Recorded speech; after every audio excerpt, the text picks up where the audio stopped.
তিনিচুকীয়া মাকুম ৰোডত জধে মধে গছ কটাক লৈ পৰিৱেশ কৰ্মী ঋতুৰাজ বৰুৱাৰ প্ৰতিক্ৰিয়া। তিনিচুকীয়াৰ মাকুম ৰোডৰ ৰেল বিভাগৰ ৰেলৰ বিজুলী সংযোগ ব্যৱস্থাৰ বাবে তিনিচুকীয়া ডিগবৈ বন সংমণ্ডলৰ অনুমতি সাপেক্ষে অমৃত স্বাহী নামৰ এটা বেচৰকাৰী প্ৰতিষ্ঠানে তিনিচুকীয়াৰ মাকুম ৰোডৰ 100 বছৰ পুৰণি গছ সম্পূৰ্ণৰূপে কাটি তহিলং কৰে। ঘটনাৰ বুজ লবলৈ উক্ত স্থানত পৰিৱেশ কৰ্মী তথা পৰিৱেশ সুৰক্ষা সমিতিৰ কেন্দ্ৰীয় সভাপতি ঋতুৰাজ বৰুৱা উপস্থিত হৈ বিষয়টোৰ বুজ লয়।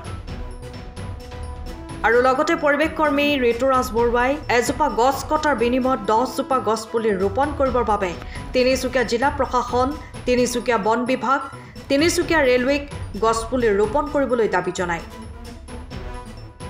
অন্যথা মানৱ জাতিয়ে লগতে প্ৰাণীকুলৰ সুৰক্ষাৰ স্বাৰ্থত গছ কটা কাৰ্য বন্ধ কৰিবলৈ দাবী জনায় পৰিৱেশ কৰ্মীগৰাকীয়ে।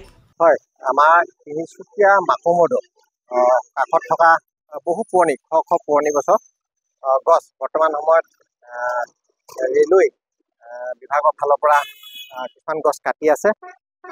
এটা কথা আমি উল্লেখ কৰোঁ যে আমি পৰিৱেশ সুৰক্ষা সমিতিয়ে উন্নয়নৰ ক্ষেত্ৰত কেতিয়াও বাধা নিদিওঁ, কিন্তু এইটো কথা কিন্তু অতি গুৰুত্বপূৰ্ণ যে বৰ্তমান সময়ত এজোপা গছ পুলি ৰোপণ কৰি তাক এজোপা বৃহৎ গছৰ ৰূপ দিবলৈ কিন্তু বহুত কষ্ট হয়। আমি পৰিৱেশ কৰ্মীসকলে এতিয়া সেই বিষয়টো আমি অনুভৱ কৰোঁ।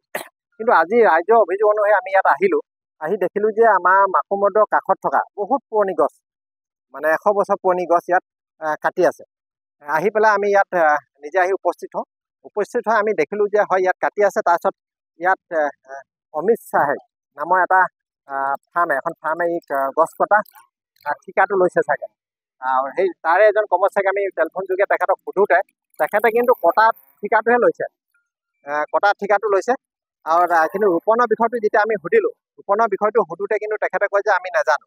গতিকে আমি ভাবোঁ যে এনেকুৱা কিছুমান ফাৰ্ম আছে যিবিলাকে অকল টকাৰ কাৰণে গছ কাটিবহে জানে, তেখেতলোকৰ গছ পুলি ৰোপণৰ কোনো ব্যৱস্থা নাই। গতিকে এই বিষয়টো আমি ৰেলৱে বিভাগৰ লগতে আমি তিনিচুকীয়া জিলা প্ৰশাসনৰ লগতে আমাৰ তিনিচুকীয়া বন বিভাগকো আমি ক'ব বিচাৰোঁ যে বিষয়টো স্পষ্ট কৰক যে তেওঁলোকে ইয়াত যেতিয়া 100 জোপা গছ পুলি কাটিব, 100 জোপা গছ পুলি অবিহনে ঠাইত তেখেতলোকে গছ পুলি ৰোপণৰ ব্যৱস্থাটো কৰিব লাগে। আৰু যদি ৰোপণৰ ব্যৱস্থাটো নকৰে তেনেহ'লে কিন্তু আমি পৰিৱেশ সুৰক্ষা সমিতি কিন্তু এই গছ কটা কাৰ্যক কিন্তু আমি বাধা প্ৰদান কৰিম। আমি ৰাইজৰ সুৰক্ষাৰ স্বাৰ্থত, প্ৰাণীকুলৰ সুৰক্ষাৰ স্বাৰ্থত কিন্তু আমি এই গছপুলি কটা কিন্তু বাধা প্ৰদান দিম। আৰু লগতে আমি তিনিচুকীয়া জিলা প্ৰশাসনক, উপায়ুক্ত মহোদয়ক আমি আহ্বান জনাইছোঁ, তিনিচুকীয়া বন বিভাগক আহ্বান জনাইছোঁ যে তেখেতলোকে যাতে গছপুলি ৰোপণৰ যাতে বিশেষ ব্যৱস্থা কৰক।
সময়ৰ খবৰ সময়ত পাবলৈ ফলো কৰক টাইম অফ আছাম।